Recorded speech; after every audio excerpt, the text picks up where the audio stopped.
You may now open the folders in front of you.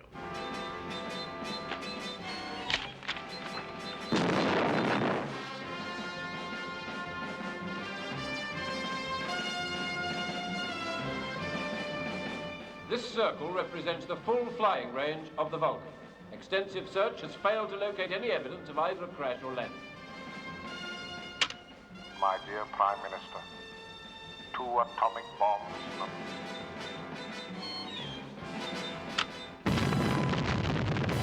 Thunderball, a gargantuan multi-million-dollar production shot around the world. The spectacular James Bond adventure created a frenzy upon release during Christmas 1965 as one of the most eagerly awaited films in cinema history. The story of Thunderball begins in 1952 on the North Shore of Jamaica, where Ian Fleming created the dashing secret agent 007. The first novel, Casino Royale, sold so poorly it was renamed when issued as a US paperback. Yet Fleming was always interested in taking James Bond to the movies, in spite of the lackluster performance of this 1954 television production. Look, would you get me some chips? Why, certainly, Mr. Bond. By the late 50s, Bond book sales heated up. The world hungered for the suave modern hero with a taste for martinis, danger, and sex. I mean, sex is a perfectly respectable subject as far as Shakespeare is concerned, and I don't see why it shouldn't be as far as I'm concerned. And I think it was Fleming who was asked what sort of makes a good thriller. Give Bond the right clothes, the right background, and the right girls, and then you've got a first-class thriller. Ian Fleming and his wealthy friend, Ivar Bryce, decided the time was right for a James Bond film. The earliest written material on Thunderball began with this man, Ernest Cuneo, a longtime friend. Over the next 8 months, Fleming worked with a young filmmaker named Kevin McClory and a screenwriter, Jack Whittingham. Fleming eventually became bored and irritated with the screenwriting process. He returned to Goldeneye, his Jamaican home, and wrote his 8th James Bond novel, basing the story on the abandoned screen treatment. In March of 1961, Kevin McClory saw an advance copy of Thunderball, the novel, and decided some of the story material used was his. McClory filed suit. Fleming could not be worried. Other more promising film deals were in the works. A Canadian producer, Harry Saltzman, took an option on the James Bond novels, and another producer, Albert Cubby Broccoli, also hunted around for the rights. The two men joined forces and approached United Artists. The producers hired Richard Maybaum to adapt Thunderball. We had wanted to do Thunderball as the very first picture, but the rights were not available to us. They weren't clean, and our lawyers advised us not to do it. But that time we wanted to do it. The producers tabled the project and commenced production on Dr. No. I won't go into the legal side of it, but Kevin always maintained that he and the man who had written the script, called Jack Whittingham, owned the rights jointly with Ian Fleming, who, of course, created and owned the character Mr. Bond. The case did get to the High Court in London. It was settled out of court. Sean Connery became a superstar in the role of Agent 007, and Broccoli and Saltzman had him. A deal was struck in 1964. And we made a deal with Kevin to make the picture, and Kevin was the producer. Cubby and Kevin McClory came out to ask me to do Thunderball, and I was drained of ideas. I was very fond of Bond, but felt that I had nothing to contribute until I'd recharged batteries. Fortunately, Terence Young, the immensely successful director of Dr. No and From Russia with Love, was available. Bond screenwriter Richard Maybaum, the master of plotting, and British playwright John Hopkins wrote the new Thunderball script. From the time I was called on a Bond to the time we started shooting was 6 months plus. As it became more successful, I had a very expert team working with me. So they knew what was required. They knew my type of designing. It was a very complimentary team. Ken Adams' contribution is so blatant. I mean, just progressively through the films as he made them. But the story contained a major challenge. 25% of the screen time takes place underwater. I was working at Ivan Tors Studios in Miami. We did the Flipper TV series and other shows for Ivan Tors. And Cubby Broccoli contacted Ivan about shooting the underwater sequences for Thunderball. So I went to England, met Cubby Broccoli, and I told him of the things that we had done underwater for Ivan and other shows, and we got the job. Well, at that time, nobody had ever done anything like this. They'd never built a set underwater. Ken breezed into the office one day and said, "Oh, we're going to do Thunderball." So I said, "You better learn to swim underwater." While crew members became acquainted with the aqualung, the producers were facing their own unique challenge, casting. The role of Domino, the kept woman of Emilio Largo, would be the most complex and demanding of any female lead yet in a Bond film. I hoped you'd not be so obvious. Well, when one has little time, one sort of has to be obvious. Hundreds of actresses vied for the role, amongst them Julie Christie, Raquel Welch, and Faye Dunaway. They brought in many, many girls. There must have been at least 100, 150. And I tested for the leading lady, for the leading character, the one that Claudine finally ended up playing. Possessing the perfect balance of innocence and sex appeal, former Miss France, Claudine Auger, landed the key role of Domino. And so they said, well, we have good news and we have bad news. He said, the bad news, he says that you didn't get the role of the leading lady. The good news, he says that you're going to play the antagonist. And I said, yeah, because I think that those are the most fun roles to play. Aren't you in the wrong room, Mr. Bond? Not from where I'm standing.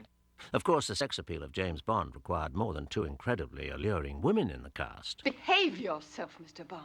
The test was exciting for me, and I was very nervous since I'd never actually been on a sound stage before. In another corner of the studio, I saw this very tall, handsome man, and I remember Terence Young said to me, "Darling, of course you know Sean, don't you?" Well, I'd never met Sean in my life. I was quite overawed by this. Oh, no. 007. The rest of the Bond team was back as well. It was really like a big family. Every time we started a new film and the family was together, we all hugged each other, and we knew we were going to do something, that was going to be enormously successful. We shot it, I think, under schedule because of that. The technicians were brilliant, absolutely brilliant. All right, action!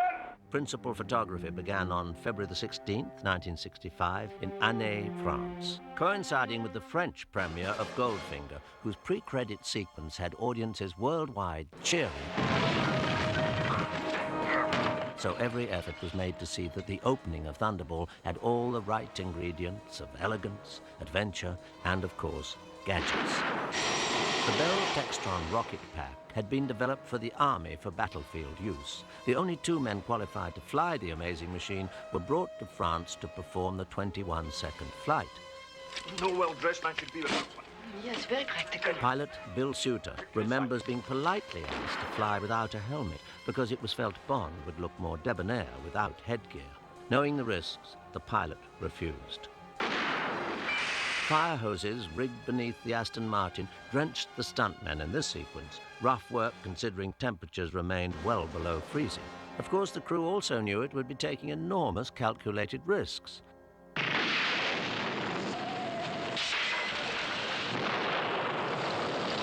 We did the filming of Count Lippy's Demise at Silverstone Racing Circuit in Northampton, England. We had the BSA, Lightning it was called. Bob Simmons was driving the Ford Fairlane, and Bob was lying down virtually on the road, and we fixed the steering mechanism up for him. He was a very nice man, Bob. I'd had him as a stuntman many years earlier on other pictures, He was one of the people I insisted on having on the film. Luciana Paluzzi is riding this motorbike with a rocket, and she fires into the car, and the car has to leave the road. Johnny Walker went to fire the rockets, told Bob when to hit the explosion in the car, worked it out in great detail. The vehicles were going really, really fast. The bike was doing over 100 miles an hour. We did several rehearsals of the thing, and I was trying to get to go faster and faster. The rockets were fired, big explosion, the Skyline went off the road, and Bob wasn't there. So, God, where is he? We thought he was under the car. I didn't know what happened to him. I didn't see Bob leave the car, which he should have done. And we're very cold-blooded directors. I let the thing run on until I'd got the shot. And then I ran in front of the camera and raced down the hill where, and I couldn't find Bob. Terence said, "Well, where the hell is he? What's wrong, Bob? Where are you?" Everybody was really panicking. And the voice behind Terence said, "How was that, Gov?" Terence said, "Don't you ever do that again." He said, "You nearly gave me a heart attack." So, you know, he was alive. You established that. These rare shots from the American television special, The Incredible World of James Bond, reveals just how narrow Bob Simmons' escape really was. What the Bonds did, they stimulated my imagination. I felt the sky was a limit. I could do anything. Ken Adams' crew faced the challenge of bringing Bond's world to the Bahamas. Everything about the film grew to larger-than-life proportions. On Thunderball, we needed a yacht. The rear part was designed like a catamaran. The actual hydrofoil, we bought it for, I think, $10,000, had it shipped to Miami. And then the whole conversion was done by 3M Shipyard in Miami. All my naval advisors thought it wouldn't work because the catamaran part of it was attached to the hydrofoil by two 1-inch slip bolts. And that was the only thing that held those two hulls together because they had to move independently. And then once the slip bolts were pulled out, the hydrofoil just sped away. What was amazing on all the Bonds, but it started on Thunderball, when I had to design a lot of underwater craft and so on. I just designed them. And I thought nobody could ever realize these designs and that they weren't practical. And we found this expert on mini submarines in Miami, Jordan Klein. And he said, no, we can build that. And that gave me a great deal of confidence because I found in subsequent Bonds that whatever I designed, somebody in the world was able to realize these designs and make them practical.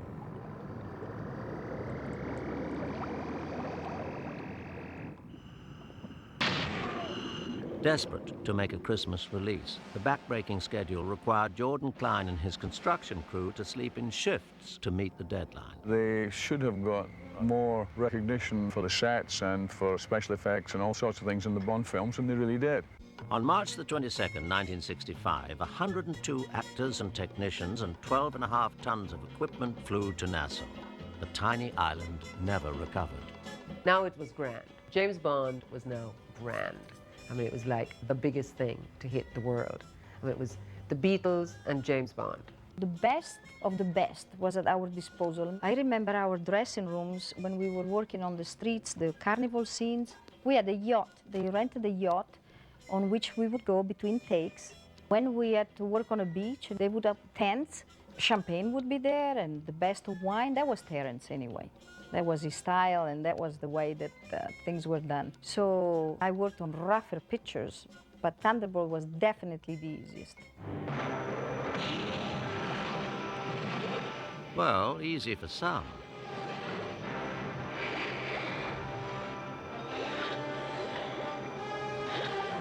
Creating the effect of a full-sized Vulcan bomber which sinks to the bottom of the ocean required a little espionage by the production design staff. The nuclear weapons, at that time, nobody really knew what they looked like. And Ken and I were invited to bomb a command one night. We went down to their Holy of Holies, and the squadron leader who was showing us around said, all the questions that you've asked me, if you look, all the answers are here. Peter Lamont used these hidden camera shots to design the nuclear weapons in Thunderball. Anyway, we boxed everything up and we carted it off to the Bahamas, and on a little wharf there, we started to build the Vulcan. I supplied certain equipment which came from certain people in this country who, once again, we have dealt with on a regular basis. And we were able to supply the control mechanism, bomb releases, and that type of thing. I sat up there for about 2 or 3 weeks and I did all the dressing myself. For some, the challenges were more than technical. I'd been in England for so long that I was grey. When I finally got the role, Terence said, now, darling, you have to go and get yourself a tan. So, we're going to call you every day, and you're going to go out, and you're going to get to be an island girl. So that's what they did. They called me every morning, and I sunned myself for 2 weeks before I started to get my island girl look. What a job. During the shooting, we had about 150 journalists who came, and for 2 weeks we were working and doing interviews at the same time. It was so pleasant to work on that picture because they already knew that they were going to have a success. Sean Connery lived under a microscope as James Bond. With hordes of fans and reporters following his every move, Connery had to discover some way of keeping focused on his work. During the Nassau shoot, he granted only one major interview, Playboy magazine. He obviously had a highly developed sense of, shall we say, drama. Instead, Connery worked closely with Terence Young to make certain this Bond lived up to expectations. I think he got the point. Well, Sean was the easiest person I've ever worked with. He always liked to joke and laugh, and sometimes it was a little bit off when you're sort of standing there trying to be terribly serious and he was goosing you. Or he's pulling faces when he's giving you a line, he's pulling faces, he's doing, you know, this stuff, and you're going, oh, God. Try to be a little less than your usual frivolous self, 007. Sean, he was so good in what he was doing that he was easy just to be caught in his rhythm. So he just came all very natural. But he was fun. He was fun and he was really terrific to work with. That's Sean and I. There's our relationship right there. What sharp little eyes you've got. Wait till you get to my teeth. Of course, some scenes were still a little tense.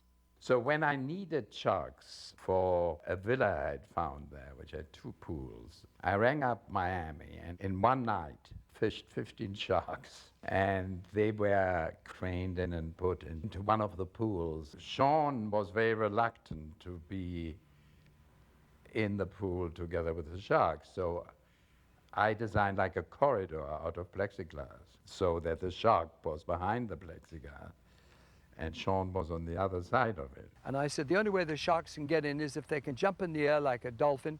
He said, well, how do I know sharks can't? I said, you have my word for it. He says, not good enough. What I didn't tell Sean is that I could only get so much plexiglass and one 4x8 sheet was missing. So there was a 4-foot gap. And now, of course, underwater, you can't see anything. And I went to go underwater to do my first entrance to swim past the shark.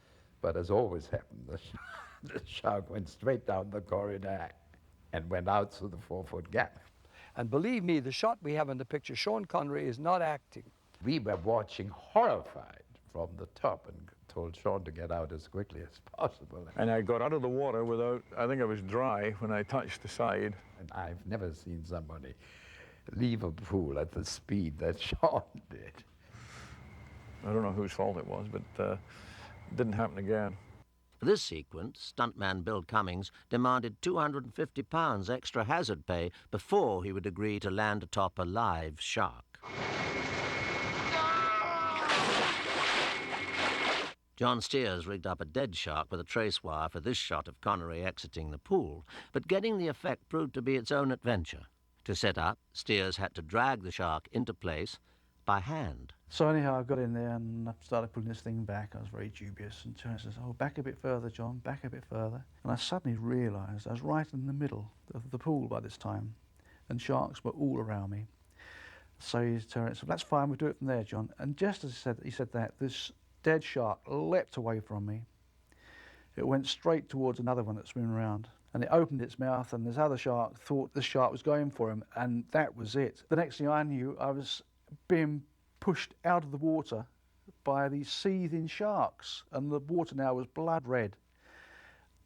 All Terence was saying, turn the cameras, it's fantastic, it's fantastic. I said, get me out of here.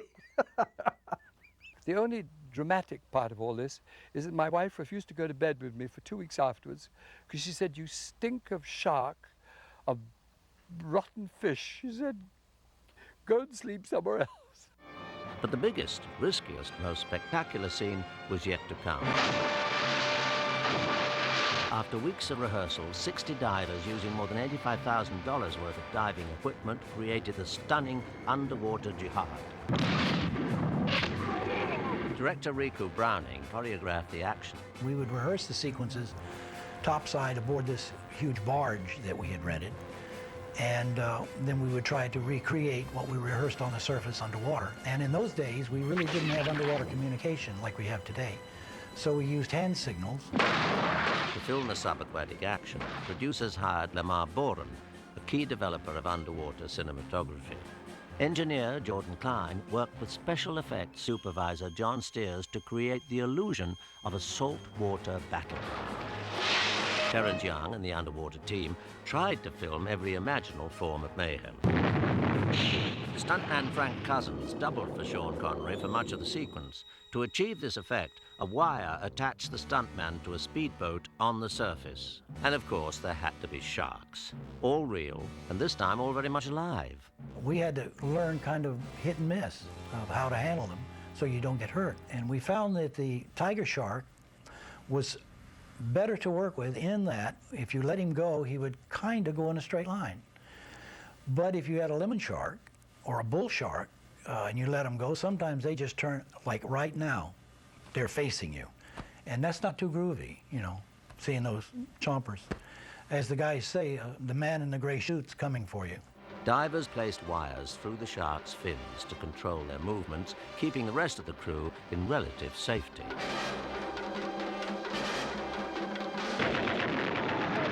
For the climax, the filmmakers needed more military equipment than some real-life invasions. To assemble the firepower and manpower necessary, Broccoli and Saltzman turned to Lieutenant Colonel Charles Rouchon. Now, this tie is rather unique, but it was given to us on Thunderball by a remarkable man called Colonel Charles Rouchon, who used to get lots of gadgets for us from the American Army and Navy. We had a Mr. Fix, a fellow called Charlie Rouchon. He got everybody into Fort Knox and around there, and he did amazing things. And I've seen things work in high places. Rouchon not only amassed an armada for Thunderball's climax, he also helped in securing the Skyhook Sea Rescue equipment and a few other extras. I had got Charlie Rouchon, who was our American contact, to get me some deviant of rocket fuel, some of the stuff which they were experimenting with, and I didn't know how powerful it was. I hadn't got a clue. And I had no chance to test it because the stuff had arrived the night before.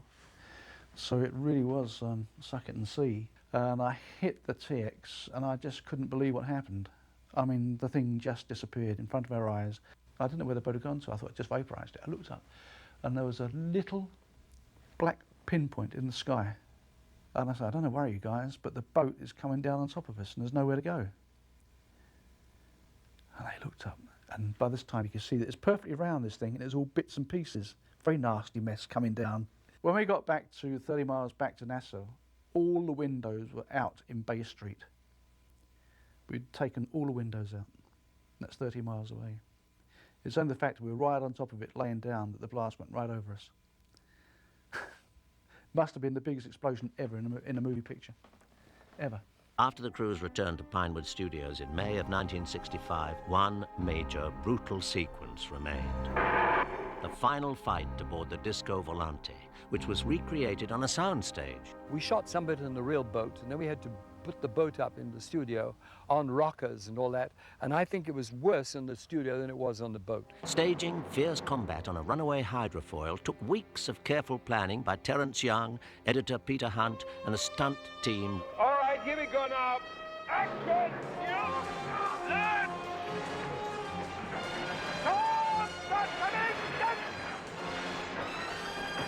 Got it! Terence Young staged his action for maximum impact. Peter Hunt introduced a new style of editing, breaking all the rules. With Ted Moore's Technicolor cinematography and John Barry's amazing musical score, all the ingredients fell into place, making Thunderball into a film that still thrills viewers.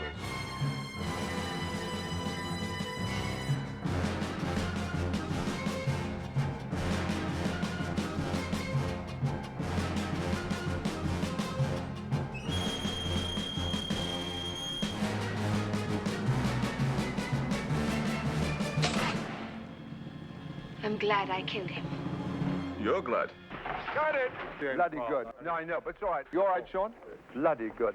Bloody good. Thunderball opened on December the 21st, 1965, smashing box office records. Here comes the biggest Bond of all.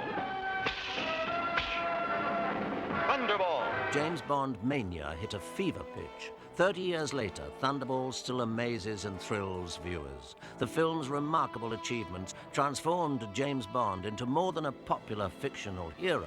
He became and remains a phenomenon.